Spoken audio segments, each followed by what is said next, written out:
ناظرین و سامعین اکرام، ابھی آپ نے مفتی شہزاد عالم مصباحی کی ایک آڈیو کلپ سماعت فرمائی، جس میں وہ مجھ پر معدود چند الزامات لگاتے ہوئے نظر آئے، جھوٹ منسوب کرتے ہوئے نظر آئے اور مجھے چیلنج کرتے ہوئے۔ تو میں ان کے چیلنج کو قبول کرتا ہوں۔ مفتی شہزاد مصباحی، آپ نے جو مجھے آمنے سامنے بیٹھ کر گفتگو کرنے، بات کرنے کا چیلنج کیا ہے، تو میں بالکل آپ کے اس چیلنج کو قبول کرتا ہوں، اور میں اب آپ کے سامنے بیٹھ کر بات کرنے کے لیے تیار ہوں۔ اگرچہ کہ آپ اس کو مناظرہ کا نام دیتے ہیں تو آپ اس کو مناظرہ کا نام دے دیں، آپ اس کو مباحثہ کا نام دیتے ہیں آپ اس کو مباحثہ کہہ دیں، یا مکالمہ کہہ لیں، جو بھی آپ اس کو نام دینا چاہے دیں۔ میں اب آپ کے سامنے بیٹھ کر آپ سے گفتگو کرنے کے لیے جس کو شہباز صابری کہتے ہیں۔ شہباز صابری یہ حسن اللہ یاری کے چینل پر مسلسل آنے والا شخص ہے، اور جب میں نے چیلنج مناظرہ قبول کیا تھا تو اس میں نے کئی ساری صورتیں اور کئی سارے آپشنز رکھے تھے۔ میں نے کہا تھا یا تو تم انڈیا آ جاؤ، اور اس کے لیے سید حسنین بقائی صاحب نے سارے طرح کے طریقے اور تدابیر اختیار کی، اور اس کے لیے سب کچھ سہولیات بیان فرمائیں۔ میں نے اس چیلنج کے قبول کرتے ہوئے جو آپشنز رکھے تھے، ان میں پہلا یہ تھا کہ یا تو تم انڈیا آؤ، اور اگر انڈیا نہیں آتے ہو تو کسی ایسی کنٹری کا انتخاب کرو جو نہ میری ہو نہ تمہاری ہو۔ اور پھر میں نے ایک بات یہ بھی کہی تھی کہ ایک بندے نے جو 15 کلومیٹر دوری پر رہتا ہے، اس نے آمنے سامنے بیٹھ کر حسن اللہ یاری سے بات کرنے کی فرمائش کی، اور کہا کہ آپ میرے سامنے بیٹھے، جس میں 5 عناوین آپ کے اور 5 میرے۔ اس پر حسن اللہ یاری نے انکار کر دیا۔ یہ ساری باتیں آپ حضرات سن چکے ہیں۔ اسی درمیان میں نے یہ بھی کہا کہ اگر آپ نہیں آتے ہو تو ہندوستان میں جو آپ کے چاہنے والے لوگ ہیں، ان میں سے کسی ایک کو تیار کر دو۔ اور تیسرا آپشن میں نے یہ رکھا تھا کہ جو حضرات حسن اللہ یاری کے دلائل کو مضبوط بتا رہے ہیں اور اس کے تعلق سے اپنے نظریات پیش کر رہے ہیں، وہ حضرات آ کر سامنے بیٹھ جائیں، ان سے ہم گفتگو کرنے کو تیار ہیں۔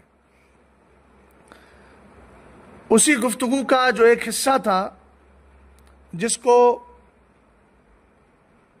شہباز صابری نے ابھی چند دن پہلے اپنے یوٹیوب چینل پر ڈال کر اور مجھ سے آمنے سامنے بیٹھنے کی بات کو قبول کیا، اور در حقیقت یہ ایک مغالطہ ہے، یہ ایک دھوکہ ہے، اور یہ ان کی لا علمی اور نادانی کی سب سے بڑی دلیل ہے۔ لا علمی اور نادانی کی سب سے بڑی دلیل کیا ہے، وہ میں بعد میں واضح کرتا ہوں۔ پہلے آپ میرے منوان الفاظ سن لیجئے۔ میں نے جو حسن اللہ یاری کے چیلنج کو قبول کرتے ہوئے گفتگو کی تھی، اور ان میں شہباز صابری کا نام لے کر کے جن الفاظ کا استعمال کیا تھا، وہ الفاظ یہ تھے: اور حسن اللہ یاری کے دلائل کو مضبوط اور ٹھوس بتانے والے شہباز صاحب، آپ کہاں پردہ خفا میں چھپ گئے ہیں؟ بتائیے اور بیٹھیے ہمارے سامنے کہ آپ نے کون سے دلائل کی تحقیق کی ہے۔